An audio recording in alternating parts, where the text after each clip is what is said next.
मैं हूँ बीमार मदीने की दवा मांगी है, मैं हूँ बीमार मदीने की दवा मांगी है, गुंबदे खजरा की पुरचैन हवा मांगी है। बोल दो बाबू सुभान अल्लाह। मैं हूँ बीमार मदीने की दवा मांगी है, गुंबदे खजरा की पुरचैन हवा मांगी है। बख्श दे ऐ मेरे अल्लाह मेरी उम्मत को, मेरे आका ने ये रो रो के दुआ मांगी है। बख्श दे ऐ मेरे अल्लाह मेरी उम्मत को, मेरे आका ने ये रो रो के दुआ मांगी है, मेरे आका ने ये रो रो के दुआ मांगी है। आप जरा बिल्कुल तैयार हो जाइए। खतीब बाकमाल खतीब अहले सुन्नत हजरतुल अल्लामा हजरत अल्लामा व मौलाना कमरुज़्ज़मा चतुर्वेदी को मैं आपके हवाले करना चाहता हूँ। आइए बिला ताखीर बगैर किसी ताखीर के उनका इस्तेमाल कर ले और अपने हाथों को फजाओं में लहरा करके मोहब्बत के साथ नारा लगा ले। नारे तकबीर, नारे रिसालत, जश्न ईद मिलादुन नबी हजरत अल्लामा मौलाना कमरुज़्ज़मा चतुर्वेदी साहब किबला। नारे तकबीर, नारे रिसालत। गमे फुरकत सताता है तो नैना रोने लगते हैं, मदीना याद आता है तो नैना रोने लगते हैं। कभी जब करबला की बात करता है कोई, जमाने में कोई पानी पिलाता है तो नैना रोने लगते हैं। हाजिरी देने का सबूत जिस आयत करीमा में मौजूद है। अल्लाह फरमाता है वलौ अन्नहुम इज़्ज़लमू अंफुसहुम जाऊका, वो लोग जो अपनी जानों पर जुल्म कर ले, खता कर ले, गुनाह कर ले, मेरे महबूब उनको चाहिए वो आपके दरबार में आवे। अल्लाह रब्बुल इज्जत ने अपने नबी के दरबार में बुलाया किसे? जिन्होंने कानून मौला को तोड़ा है, जिन्होंने फराइज को छोड़ा है, जिन्होंने वाजिबात को छोड़ा है, जिन्होंने गुनाह किया है, खता किया है, गलतियां की है। मौला फरमाता है कि महबूब जो गुनहगार हैं उन्हें चाहिए वो आपके दरबार में आ जाएं, जो खताकार है चाहिए वो आपके दरबार में आ जाएं, जो इसिया शार है उन्हें चाहिए आपके दरबार में आ जाएं। इसलिए कि मेरे महबूब आप ही के दरबार से तो सब कुछ दिया गया है, आप ही के दरबार से तो सब कुछ अता किया गया है। ये नमाज आप ही के दर से दिया गया है, ये रोजा आप ही के दर से दिया गया है, ये हज व ज़ियारत आप ही के दर से अता किया गया है, ये कुरान आप ही के दर से अता किया गया है। अरे इन दुनिया वालों को रहमान आप ही के दर से अता किया गया है। महबूब चाहिए वो आपके दरबार में आवे ताकि उन्हें खबर हो जाए कि जन्नत बनाने वाले को खुदा कहते हैं और जन्नत बसाने वाले को मुस्तफा कहते हैं। और ये मेरी बात नहीं, ये मेरी बोली नहीं, ये कुरान की बोली है। ये खताकारों दरबारे नबी में आ जाओ। कुछ लोगों के समझ ही में बात नहीं आई, आज भी लाल रुमाल लपेट करके और जाने वाले सुन्नियों को शिर्क की रट लगा करके मुस्तफा के दरबार से दूर भगाने की कोशिश करते हैं। आज तक इन्हें खबर न हुआ कि जाने वाला कुरान पाक की आयत पे अमल कर रहा है, जाने वाला फरमाने नबी पर अमल कर रहा है, जाने वाला इरशाद परवरदिगार पर अमल कर रहा है। अल्लाह फरमा रहा गुनाह करने वालों आ जाओ, खता करने वालों आ जाओ। कुछ बेवकूफों के नजर में जब ये आयत आई तो कुछ ऐसे भी मिले जिन्होंने कहा कि ये आयत तो उनके लिए थी जो नबी के सामने थे, यानी हयात मुस्तफा जो जाहिरी थी सिर्फ उसी वक्त के लिए ये आयत थी। तो इन बेवकूफों से कह दीजिए तुम्हें खबर नहीं। अगर इस तरह से कुरान पाक के फरमान का मतलब निकालोगे तब तो कहने वाले ये भी कह देंगे नमाज भी उसी जमाने के लिए फर्ज थी, रोजा भी उसी जमाने के लिए था, हज भी उसी जमाने के लिए था, फरमान कुरान उसी जमाने के लिए था। तो अगर ये कहा जाए कुरान कयामत तक के लिए है तो दरबारे नबी में बुलावा भी कयामत तक के लिए। कोई मुल्ला क्या रोकेगा? बुलाने वाला अल्लाह बुला रहा है। दरबारे नबी में आ जाओ, खताकारो दरबारे नबी में आ जाओ। आने के बाद करना क्या है? अल्लाह का कुरान फरमाता है अब आने के बाद फस्तगफिरुल्लाह, अब अल्लाह से इस्तिगफार करो। उसके बाद अल्लाह फरमाता वस्तगफर लहुमुर रसूल, और रसूल अल्लाह भी उनके लिए इस्तिगफार करे, रसूल अल्लाह भी उनके लिए इस्तिगफार करे। लवजदुल्लाह तव्वाबर रहीमा, अब तुम अल्लाह को बेशक तौबा कबूल करने वाला मेहरबान पाओगे। परवरदिगार आलम फरमा रहा है कि पहले दरबारे नबी में आओ, तो आने के बाद तुम अपने लिए इस्तिगफार करो। दूसरा ये कि नबी भी तुम्हारे लिए इस्तिगफार करे। अब मैं पूछूं आपसे कि मेरे नबी किसके लिए दुआ करेंगे? मेरे नबी किसके लिए कहेंगे मौला इसके दुआ को कबूल फरमा ले? कौन है जिसके लिए आका सिफारिश करेंगे? तो जवाब मिलेगा जो नबी का वफादार है आका उसके लिए सिफारिश करेंगे, जो गद्दार है मुस्तफा उसके तरफ से चेहरा फेर लेंगे। तो अगर हमें मगफरत चाहिए तो दरबारे नबी में हाजिरी भी जरूरी है और फिर परमिशन भी जरूरी है। आका जब दुआ करेंगे तब जाके दुआ कबूल होगी, आका जब सिफारिश करेंगे तब दुआ कबूल होगी। इसीलिए आज अगर कोई कहता है हम नबी से प्यार करते हैं तो कहने में कामयाबी नहीं है, करने में कामयाबी है। अगर कोई कहता है हम नबी के आशिक हैं तो कहने में कामयाबी नहीं है, आशिक बनने में कामयाबी है। बनकर तो देखो, मेरे सरकार का दीवाना तो बनो, मेरे सरकार का शहदाई तो आप बने, मेरे सरकार से मोहब्बत करने वाला तो बने। समझ में बात आ जाएगी कि प्यार करने में फायदा क्या है, मोहब्बत करने में फायदा क्या है, शहदा होने में फायदा क्या है। हमारा इंसान तो इंसान है। नबी से प्यार करने वाली अगर लकड़ी हो तो लकड़ी बेमिसाल हो जाए तो ये औलादे आदम के तरह बेमिसाल हो। अगर लकड़ी बेमिसाल हो जाए तो ये इंसान जो अशरफुल मखलूकात है वो प्यार कर ले तो कितना बेमिसाल होगा, वो प्यार कर ले तो कितना बाज़मत होगा। मगर याद रखिए कुछ ऐसे भी लोग मिलेंगे जो कहेंगे मौलाना साहब अल्लाह ने दरबारे नबी में बुलाया मगर हम गरीब लोग दरबारे नबी में हाजिर कैसे होंगे, हमारे पास रुपए नहीं है, हम दरबारे नबी में कैसे जाएंगे। लाखों रुपया जिसके पास होगा वो ना दरबारे नबी में जाएगा, वो ना आका के दरबार में जाएगा। हम खताकार भी हैं, गुनहगार भी हैं, सियाहकार भी है, पापी भी है, खाती भी है, मगर हमारे पास पैसा नहीं, रुपया नहीं, खजाना नहीं, दौलत नहीं, दिरहम और दीनार नहीं। तो अल्लामा साहब जवाब देंगे, स्टेज से उलमा जवाब देंगे, अरे गुनहगार कहे तो क्या हुआ, मदीना दूर है कोई बात नहीं, अरे इस सीने से कीना निकाल, सीने को मुस्तफा की मोहब्बत का मदीना बना दे। सीने को मुस्तफा की मोहब्बत का मदीना बनाता चला जा। मदीना नहीं जा सकता तो क्या हुआ, सीने को तो मदीना बना, सीने को मदीना बना, सीने से आवाज आती रहे। कौन कहता है दूर रहते हैं, बन के आंखों में नूर रहते हैं, दिल ही काबा है और मदीना है, दिल में मेरे हुजूर रहते हैं। अल्लाह रब्बुल इज्जत दरबारे नबी में बुला रहा है और हजरत ईसा अलैहिस्सलाम अपने उम्मतियों से पहले ही नसीहत फरमा गए। अपने उम्मतियों से कहते हैं, जोहन में कहते हैं, and saying the time is fulfilled, the kingdom of God is eight hand, repent and believe the gospel. हजरत ईसा अलैहिस्सलाम अपने उम्मतियों से कहते हैं और राइटर नकल करते हैं, सेइंग को कहते थे, क्या कहते थे, द टाइम इज फुलफिल्ड, वक्त पूरा हो गया, समय पूरा हो गया, the kingdom of God is eight hand. अब तो दुनिया का राज अल्लाह के हाथ में आने वाला। कौन कह रहा, हजरत ईसा अलैहिस्सलाम, कि अब पूरी दुनिया का निजाम, पूरी दुनिया की बादशाहत अल्लाह के कब्जे कुदरत में आने वाली है। हालांकि आने वाले हम सबके आका है, आने वाले पैगंबर आखिर ज़मा है, आने वाले मदीने के ताजदार हैं, मगर हजरत ईसा अलैहिस्सलाम फरमा रहे हैं कि अब तो अल्लाह के कब्जे कुदरत में पूरी दुनिया का निजाम आने वाला है, पूरी दुनिया का राज आने वाला है, पूरी दुनिया की बादशाहत आने वाली है। ये क्या मामला है? तो जवाब मिलता है, नादान तुम सब नहीं जानोगे, मैं जानता हूँ।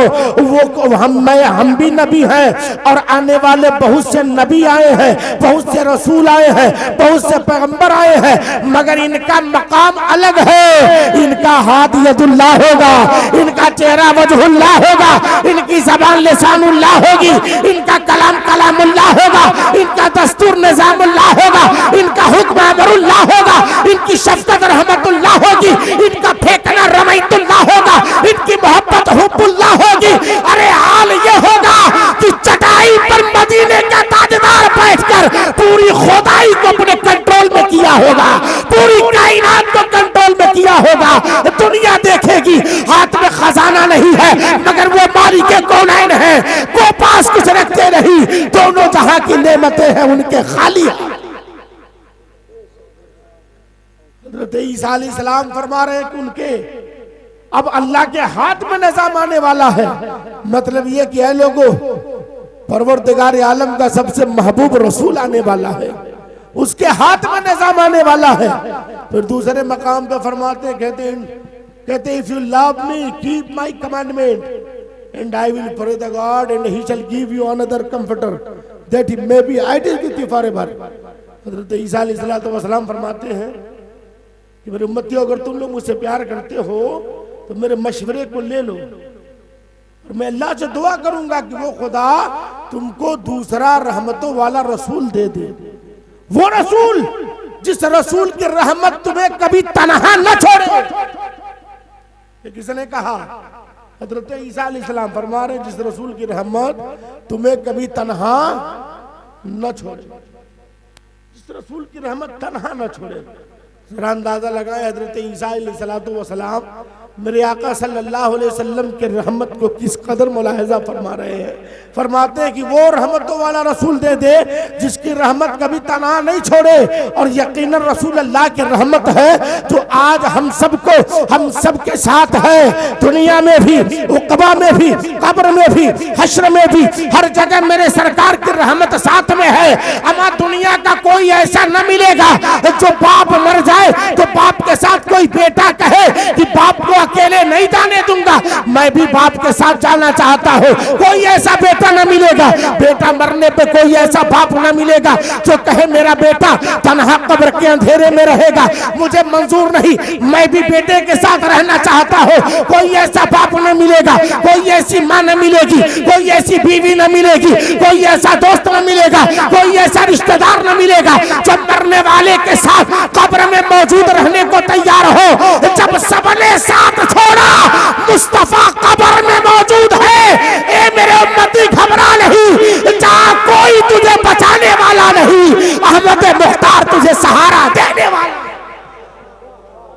इसीलिए बरेली के इमाम की जब नजर पड़ी तो मेरे इमाम ने कहा कब्र में लहराएंगे ता हश्र चश्मे नूर के, जलवा फरमा होगी जब तलात रसूलुल्लाह, जलवा फरमा होगी जब तलात रसूलुल्लाह की।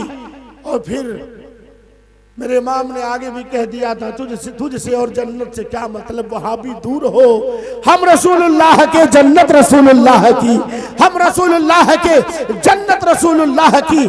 मेरे आका सल्लल्लाहु अलैहि वसल्लम जब कोई हमें पहचानने वाला नहीं है उस वक्त आका पहचान रहे हैं, मेरे हम सब के नबी पहचान रहे हैं। पहचानना ही नहीं बल्कि मेरे सरकार अपने गुनहगार उम्मती को पहचान कर और कब्र के तमाम मसाइब से उसे छुटकारा दिलवाएंगे। यहाँ तक कि रब का हुक्म होगा, ए फरिश्तों क्या देख रहे हो, अरे जिसकी जमानत मेरे महबूब ने ली है उसकी जमानत मैं लेता हूँ। ए फरिश्तों जाओ, अगर ये मेरे महबूब का उम्मती है तो जाओ, इसको सोने दो जैसे दुल्हन सोया करती है। और दीवाना झूमकर इस मंजर को मंजर कशी करते हुए लिखता है, कहता है कब्र में जब आएंगे फरिश्ते कह देंगे सरकार मेरे सोने दो आराम से इसको, ये तो मेरा दीवाना। किस्मत ने अगर साथ दिया तो शहर मदीना जाना है, गुंबद खजरा के जलवों से शीशे दिल में चमकाना है। तो ये कब्र का हाल है। मगर आज अफसोस होता है जो नबी हर जगह में बचाने को तैयार है, हर जगह अपने उम्मतियों को बचा रहे हैं, आज उस नबी के उम्मती हद से इतना आगे बढ़ रहे हैं, इतना आगे बढ़ रहे हैं जिनकी कोई सीमा नहीं है, जिनकी कोई हद नहीं है। बड़े बड़े क्राइम, बड़े बड़े जराइम, बड़े बड़े क्रिमिनल रिकॉर्ड रखे हैं हम नहीं सोचते कि हम नबी के वफादार हैं तो कहने से काम नहीं चलेगा। इस लायक बन जाए कि हमें न कहना पड़े या रसूल अल्लाह मैं आपका कलमा पढ़ता था, आका देखे तो कहते फरिश्तों जाओ, अरे ये मेरा दीवाना है। इस लायक को खुद को बनाए, आका खुद फरमा दे फरिश्तों ये मेरा दीवाना है, ये मुझ पर दुरूद पढ़ता था, सलाम पढ़ता था, ये मेरे फरमान पर अमल करता था। इस लायक खुद को बनाए, ऐसा बनाए तो सही। जब ऐसी कैफियत होगी तो खुदा की कसम जिंदगी में इनकलाब बर्पा हो जाएगा, इनकलाब बर्पा हो जाएगा। यही वजह है कि दुनिया में मौत के बाद लोग शोर मचाते हैं, मौत के बाद लोग हंगामा करते हैं, मौत के बाद लोग बेचैन हो जाते हैं, बेकरार हो जाते हैं। मगर हमारे वहां भी तकलीफ होती है, मगर उतना शो नहीं किया जाता। हम उतना ही दुख का इजहार करते हैं जितना कि अल्लाह के रसूल ने छूट दी है, और उतना ही खुशी का भी हमें इजहार करना चाहिए जितनी शरीयत ने दी है। और मुसलमान उसी का नाम है जो लिमिट में खुशी मनाए और लिमिट में गम भी मनाए। जो अनलिमिटेड खुशी मनाए वो भी तबाह है। देखा नहीं आपने, बहुतेरे आपको मिल जाएंगे बेटे की शादी में इतना अनलिमिटेड हो जाते हैं कि सारे नाजायजो हराम काम कर गुजरते हैं, और फिर बाद में 2 साल के बाद कहते हैं हजरत बरकत नहीं होती। अम्मा बता तो सही, तूने शादी के टाइम में हरकत ही गड़बड़ कर दी तो बरकत कहां से सही होगी? पहले हरकत सुधारो तो सही, हरकत सुधर जाए अल्हम्दुलिल्लाह बरकत भी उतर जाए। लेकिन खुशी के टाइम में अनलिमिटेड, गम के टाइम में भी कुछ लोग अनलिमिटेड हो जाते हैं। बहुत से ऐसे लोग मिलते हैं, मगर याद रखें हम खुश भी होते हैं अल्हम्दुलिल्लाह, नबी के दीवाने खुश भी होते हैं, नबी के दीवाने मसरूर भी होते हैं, नबी के दीवाने कभी गम में भी मुब्तला होते हैं, कभी परेशान में भी होते हैं। मगर जो खुशी में भी रब का शुक्र अदा करे, गम में भी सजदे शुक्र अदा करे, वो रब का नेक बंदा है, वही रब का बेहतरीन बंदा है जो खुशी और गम हर वक्त अपने रब का शुक्रिया अदा करे। तो हमें खुशी भी मनाने की परमिशन है, गम भी मनाने की परमिशन है। मगर और लोग खुशी और गम का क्या जाने, जिन्हें आज तक क़ज़ाए हाजत का सही तरीका नहीं मालूम, उन्हें और क्या मालूम होगा। मगर दुनिया में मशहूर तो यही है, दुनिया कहती है मौत मिटा देती है। मैंने कहा यार शोर क्यों कर रहे हो? कहा इसलिए कि मौत मिटाती है। मैंने कहा हंगामा क्यों कर रहे हो? कहा मौत मिटाती है। हमने कहा इतना ज्यादा परेशान क्यों हो? कहा मौत तबाह कर देती है। नादान, तुमने देखा ही नहीं, जो कलिमा नहीं पढ़ता यकीनन वो तबाह होता होगा, यकीनन जो कलिमा नहीं पढ़ता है वो मरने के टाइम बर्बाद होता होगा। दुनिया उसे बर्बाद कहती होगी, दुनिया उसे तबाह करती होगी, कहती होगी। मगर अल्हम्दुलिल्लाह कलिमा पढ़ने वाला जब इसे मौत आती है तो ये तबाह नहीं होता, ये बर्बाद नहीं होता। वो और लोग हैं जिन्हें दुनिया मिटाती है, जिन्हें मौत मिटाती है। अमा यहाँ हाल तो ये है दीवाने को मुस्तफा से मिलाती है। आज फूले न समाएंगे कफन में आसी, कब्र की रात है उस गुल से मुलाकात की रात, और मेरी कब्र की रात क्या रात होगी, वही उनसे पहली मुलाकात, वही उनसे पहली मुलाकात होगी। दुनिया हमें भूल जाती है मगर मेरे सरकार हमें नहीं भूलते हैं, नहीं भूलते हैं।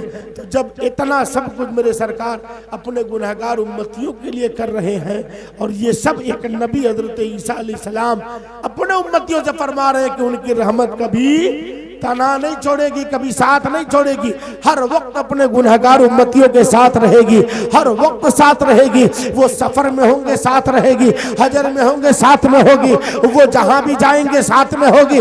हद तो ये है वो दुनिया से जाएंगे तो भी रहमत साथ में होगी, वो दुनिया से जाएंगे तो भी रहमत साथ में होगी। अमा वो अगर कब्र में होंगे तो भी रहमत मुस्तफा उन्हें बचाती होगी, वो महशर में होंगे तो भी रहमत मुस्तफा कमली में छिपाती होगी। इसीलिए हम सबके इमाम आला हजरत अजीमुल बरकत ने जब देखा तो कह दिया था, सुनते हैं कि महशर में सिर्फ उनकी रसाई है, जब उनकी रसाई है लो जब तो बनाई है। सबने सब महशर में ललकार दिया हमको, ऐ बेकसों के आकाब तेरी दुहाई है। हर जगह बचाने को तैयार है, हर जगह बचाने को तैयार है। और हमारे हिंदू भाइयों के पुस्तकों में भी बहुत सारी जगहों पे है। बस एक हवाला पेश करता हूं, चूंकि अब ऐलान हो चुका है तो चतुर्वेदी की आबरू बचाने के लिए एक हवाला पेश कर देता हूं, वरना जहां के लोग इसरार करते हैं वही से बयान किया जाता है, कोशिश की जाती है कि बगैर उसके भी तकरीर हो जाए। अल्हम्दुलिल्लाह हजरत लोगों की दुआएं हैं। हजरत मुझको 8-10 साल से जानते हैं, 8-10 साल पहले जानते हैं, जब मैं बिल्कुल दर्जे इत्तफाल में था खिताबत की दुनिया में।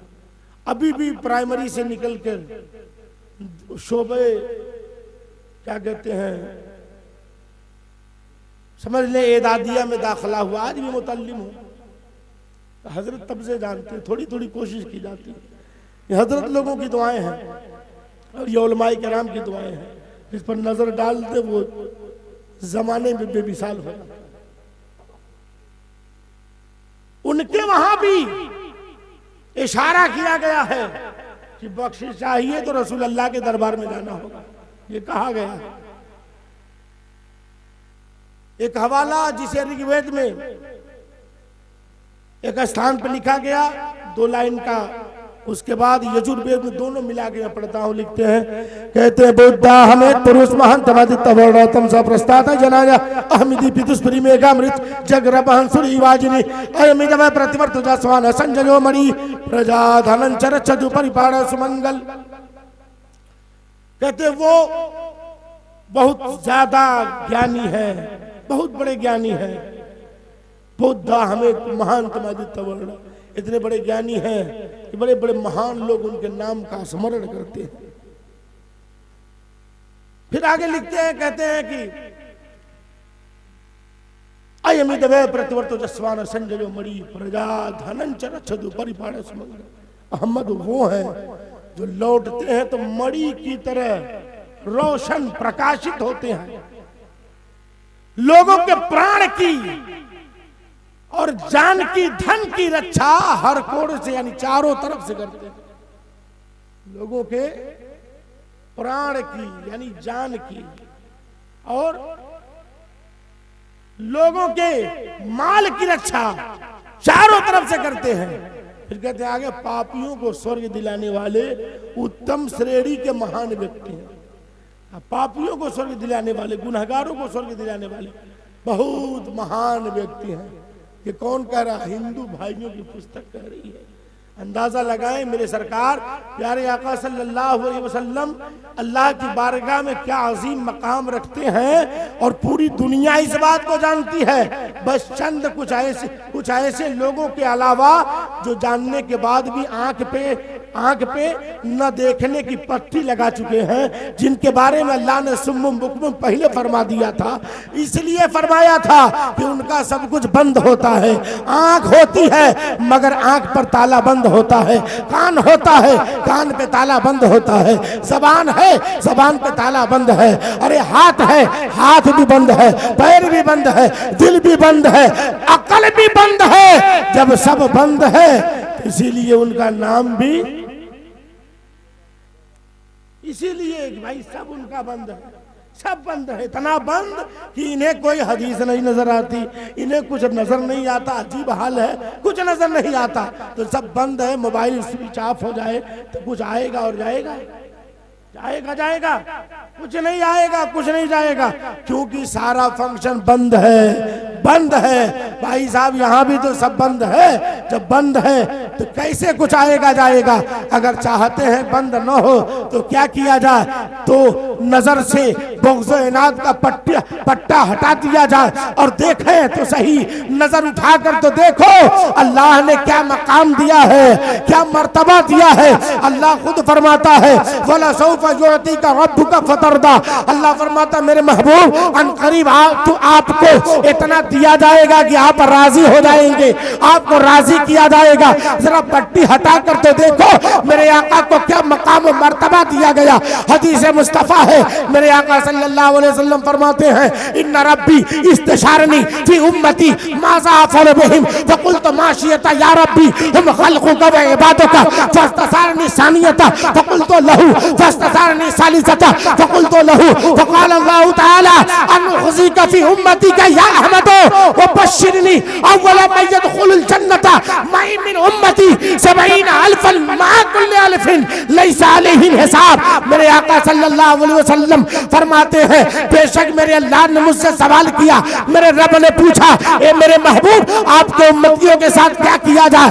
जैसे आदम के उम्मती गुनहगार आपके उम्मती भी गुनहगार, जैसे नूह के उम्मती गुनहगार आपके उम्मती भी गुनहगार, जैसे ज़करिया के उम्मती गुनहगार आपके उम्मती भी गुनहगार, जैसे दाऊद के उम्मती गुनहगार आपके उम्मती भी गुनहगार। मेरे महबूब क्या किया जाए, क्या किया जाए? मेरे आका फरमाते मेरे मौला वो मेरे उम्मती बाद में है, पहले वो तेरे बंदे हैं, तूने उनको पैदा किया है। हम खल्क़ुका व इबादुका, मौला वो सब तेरी तख्लीक है, वो सब तेरे बंदे हैं। अल्लाह ने दोबारा सवाल किया, मेरे आका ने वही जवाब दिया। अल्लाह ने तीसरी बार सवाल किया, आका ने वही जवाब दिया। अब अल्लाह ने फरमाया मेरे महबूब आपको आपके उम्मतियों के मामले में हरगिज़ रुसवा नहीं करूंगा।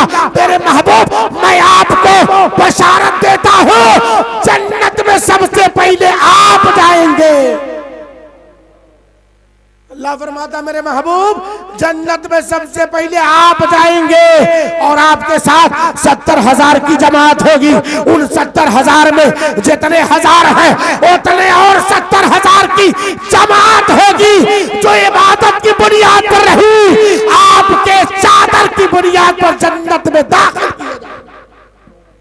आका फरमाते लैसा अलैहिम हिसाब, उनके साथ कोई हिसाब नहीं होगा, बस उनके पास मेरी सच्ची मोहब्बत होगी, वो मेरे साथ जन्नत में दाखिल किए जाएंगे। अंदाजा लगाए तो जब इनकी आंख से पट्टी हटेगा, पट्टी हटेगी तब तो इन्हें नजर आएगा, तब इन्हें नजर आएगा। वरना हाल तो यह है कि रसूलुल्लाह सल्लल्लाहु अलैहि वसल्लम के दरबार में जो भी आया है, जैसा भी आया है, मेरे सरकार ने उसे सीने से लगाया है। और अगर कमजोर आया है आका ने ताकतवर बना दिया है, पत्थर आया है आका ने लाल बना दिया है, कांटा आया है आका ने गुले बेमिसाल बना दिया है, एराबी आया है सहाबी बना दिया है, राहज़न आया है राहबर बना दिया है। अरे किसी को अबू बकर सिद्दीक बना दिया है, किसी को फारूक आज़म बना दिया है, किसी को सुन्नूरैन जामिउल कुरान बना दिया है, किसी को शेर खुदा हैदर कर्रार बना दिया है और किसी गुलाम को सीने से लगाकर इंसानियत का इमाम बना दिया है। बदर अच्छा हो फलक पर ना हिलाल अच्छा है, चश्मे बीना हो तो दोनों से बिलाल अच्छा।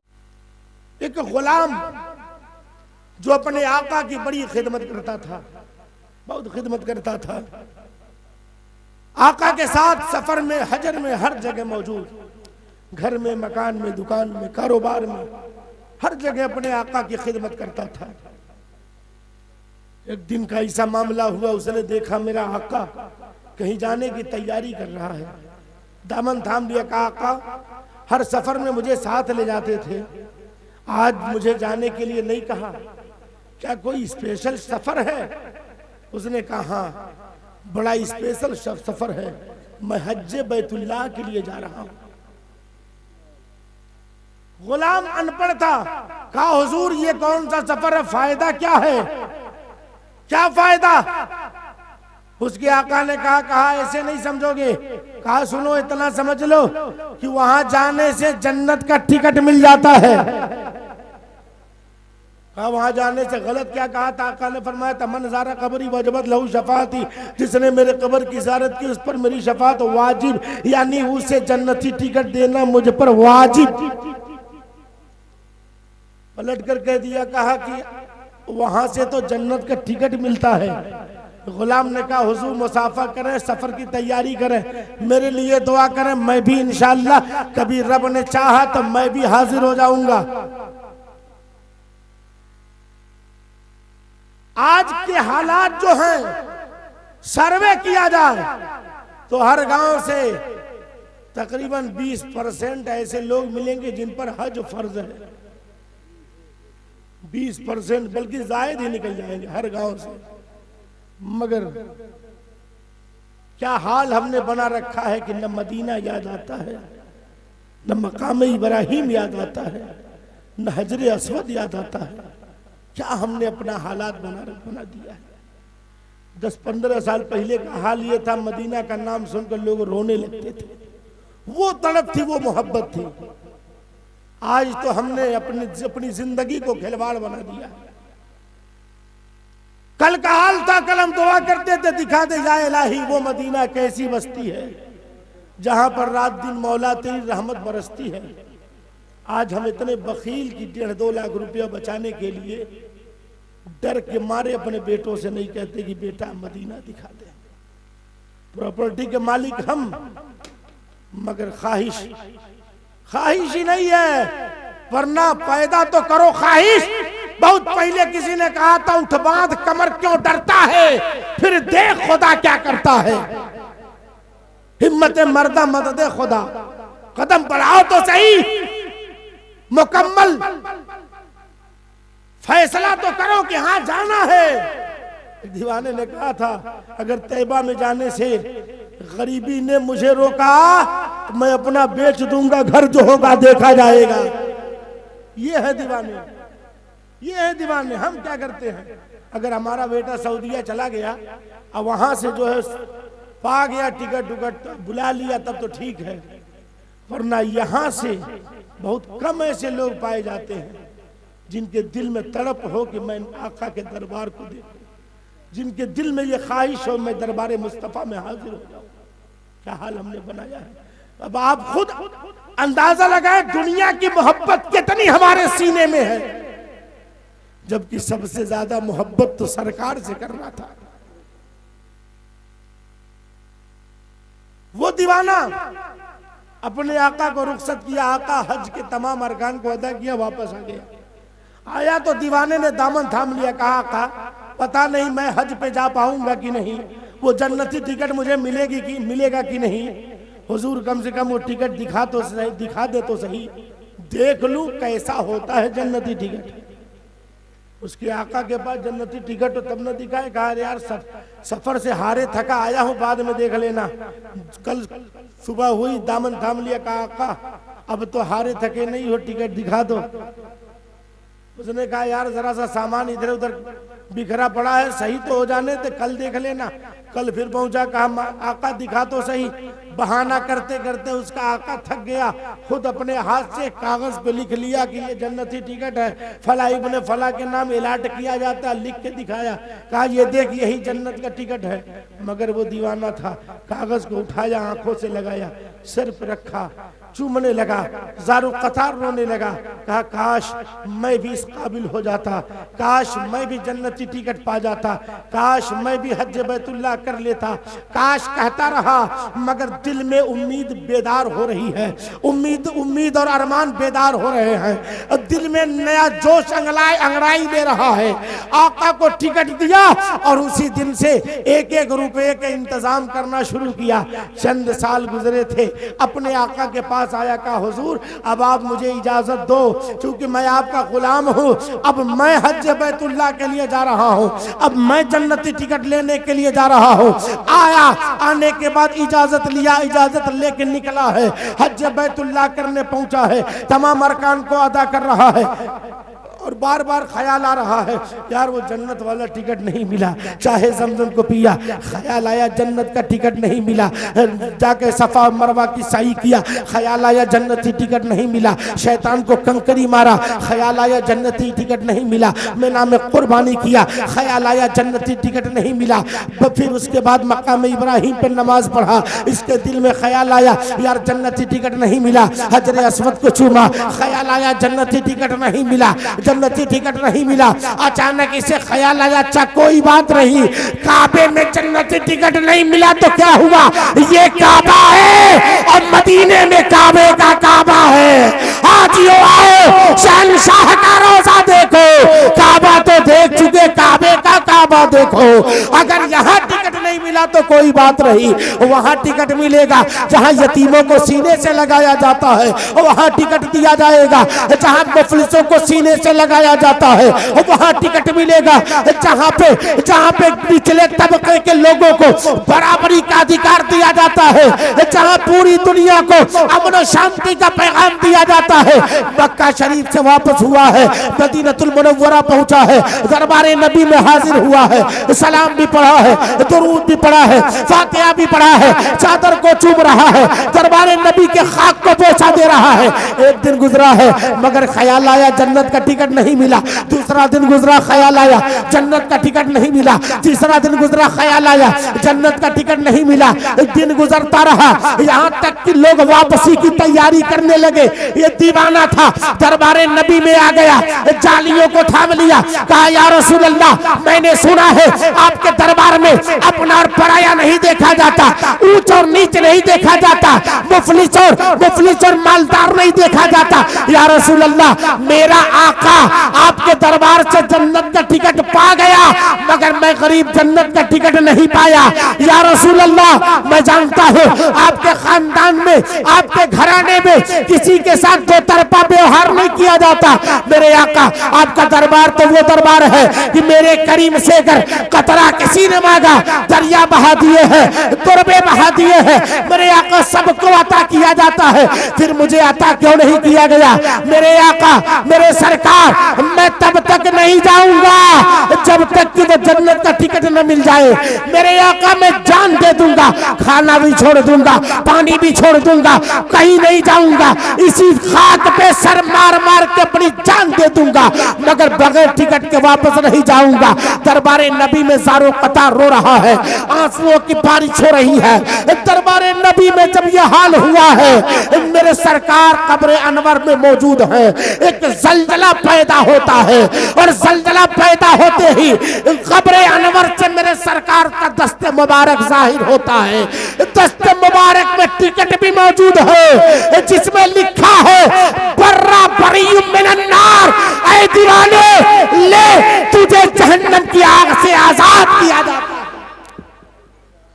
कौन देता है, देने को मुंह चाहिए, देने वाला है सच्चा हमारा नबी और सारे ऊंचों में ऊंचा, समझिए जिसे है उस ऊंचे से ऊंचा हमारा नबी। अब दरबारे नबी से ओरिजिनल जन्नत का टिकट किसे दिया गया, एक अदना से गुलाम को दिया गया है जो अल्लामा भी नहीं है, जो मौलाना भी नहीं है, जो मुफ्ती भी नहीं है, जो मुहक्किक भी नहीं है, जो मुजद्दिद भी नहीं है। समझ बात आ गई है कि दरबारे नबी में इल्म नहीं देखा जाता है, दरबारे नबी में मोहब्बत देखी जाती है, खुलूस देखा जाता है, जज्बा देखा जाता है।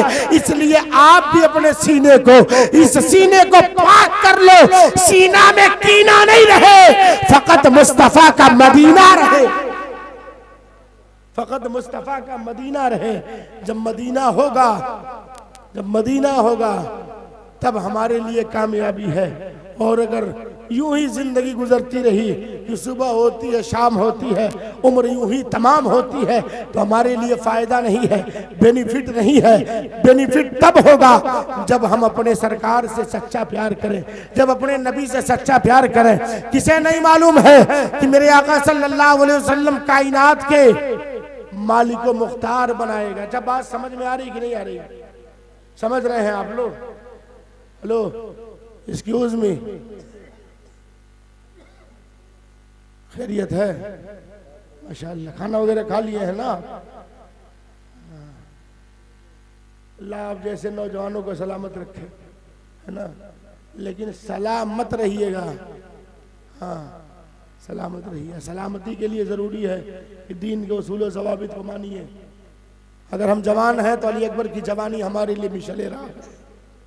यूं ही खुराफात में हमारी नौजवान नस्लें बर्बाद होती जा रही हैं।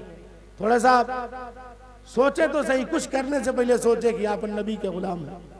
सबसे बड़ी बात, कुछ करने से पहले। सोशल मीडिया का जमाना, कोई ऐसा दिन नहीं जिस दिन कोई उर्दू नाम वाला अरेस्ट ना होता हो, उर्दू नाम वाला क्राइम करते हुए ना पकड़ा गया हो। और छोटी सी न्यूज होती है तो पूरी दुनिया में तेजाब की तरफ फैल जाती है, पेट्रोल की तरफ फैल जाती है। अपने किरदार को चेंज करें, तब्दील करें। अगर तब्दील नहीं करेंगे तो हम तब्दील हो जाएंगे, याद रखिएगा। अगर हमने अपने किरदार को तब्दील नहीं किया तो हम तब्दील हो जाएंगे। जो भी इज्जत व अजमत है वो खाक में मिल जाएगी। अगर भलाई चाहिए, अजमत चाहिए, तो हमें मुस्तफा के किरदार को अपनाना पड़ेगा कि नबी का दीवाना, नबी का शहदाई। जब उसको खबर मिली है, मिस्र से खबर दी गई है कि हुजूर दरियाए नील पानी नहीं दे रहा, बहाव कम हो गया है, यहाँ के बाशिंदे अपनी बेटियों की कुर्बानी देते हैं, इस बार भी कुर्बानी देना चाहते हैं। हजरत उमर ने खत लिखा था, कहा जिस दरिया ने आज तक कुर्बानी लिया है, आज उमर का खत दे दो उसे।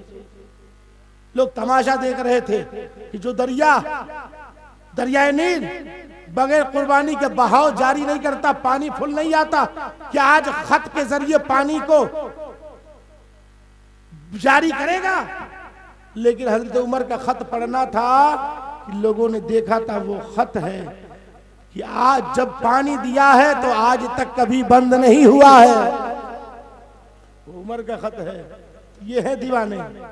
दीवाने जो चाहे वो कर ले, दीवाने जो चाहे वो करते चले जाएं। हम भी दीवाने हैं, हम भी शैदाई हैं, हम भी प्यार करने वाले हैं, मगर किसी दुनियादार से नहीं, हम अहमद मुख्तार से प्यार करने वाले हैं। और हम कहते हैं हम नबी से प्यार करने वाले हैं। हमारा नजरिया ये है, हमारा तरीका ये है कि हम अगर किसी को कुछ देते हैं तो सखावत होती है, सर झुका लेते हैं तो इबादत होती है, कटा लेते हैं तो शहादत होती है। ये हमारा नजरिया है, ये हमारा ख्याल है, मगर हमने इस ख्याल को तब्दील कर दिया है। अपने आप को समझे, अपनी अजमत को समझे।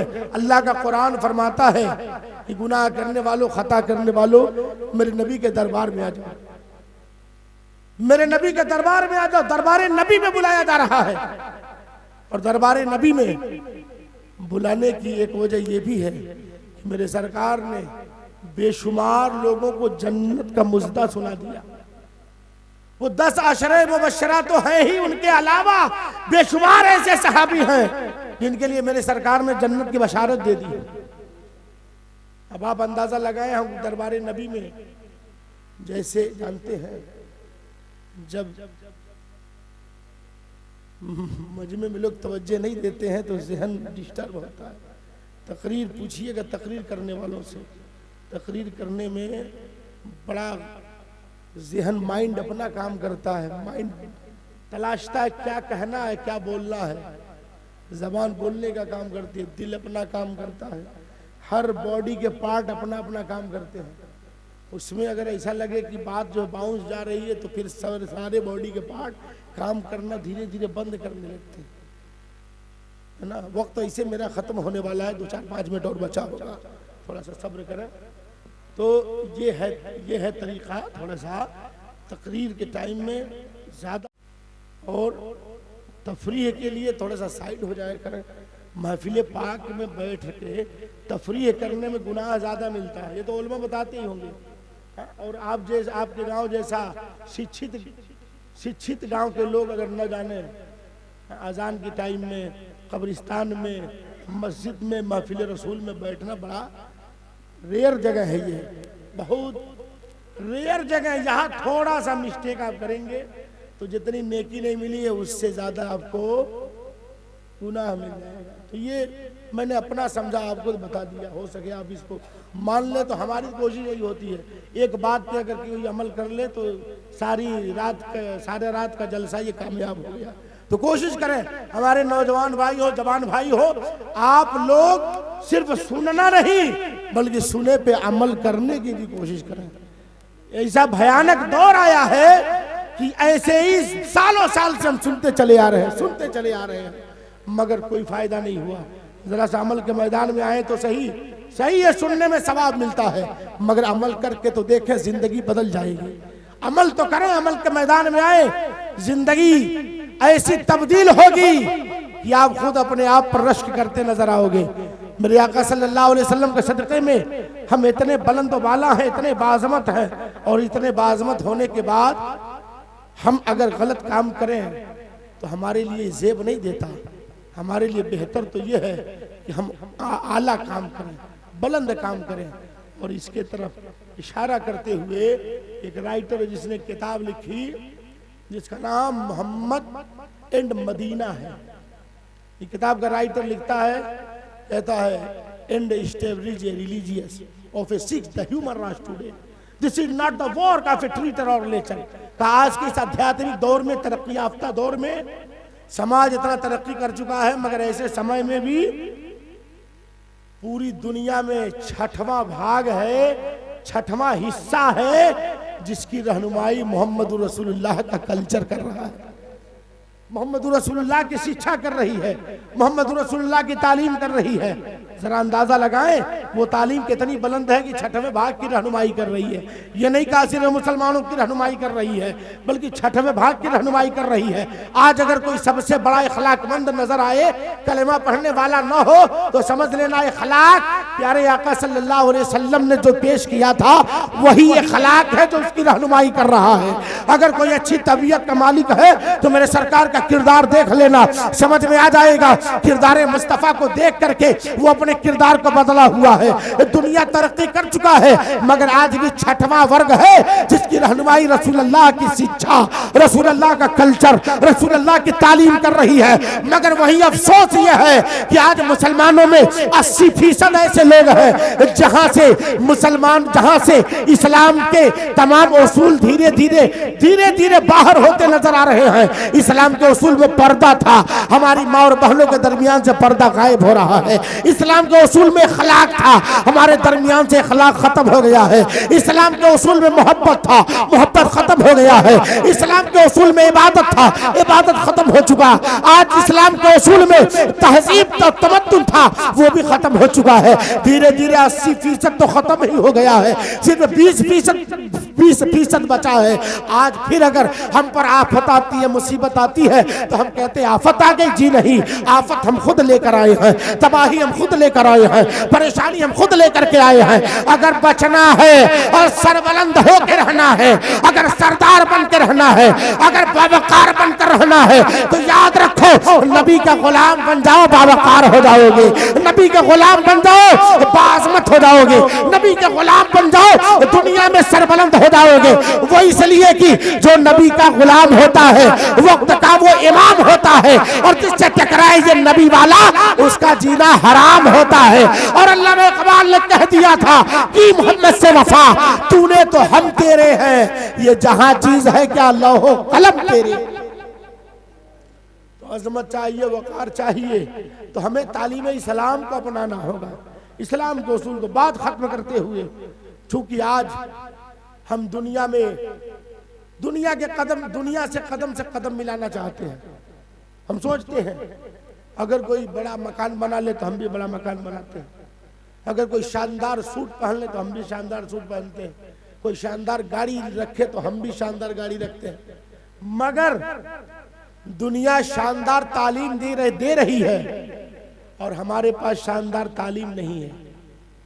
हम हर मामले में तो कॉपी करते हैं, मगर इस मामले में पीछे कैसे रह गए? आपने कभी तवज्जो दिया है? नहीं दिया। मैं बताता हूं, हमारे मदरसे जो हमारे बच्चों के लिए आने वाले वक्त में उनका मुस्तकबिल संवारने के लिए एक बेहतरीन फैक्ट्री हुआ करता था। आज आज उसकी हालत हमने बद से बदतर कर दी है। एक वजह तो ये कि अपने पसंद का मौलवी रखते हैं। मौलवी साहब आ गए, अगर शराबियों के खिलाफ बोल दिए तो शराबी कहते ये मौलवी नहीं, ये मौलवी नहीं चाहिए। अगर कहीं जुआरियों के खिलाफ बोल दिया तो सब ताश वाले एक तरफ, ऐसा मौलाना नहीं चाहिए, हटा दीजिए, तो बड़ा फितना वाला मौलाना है।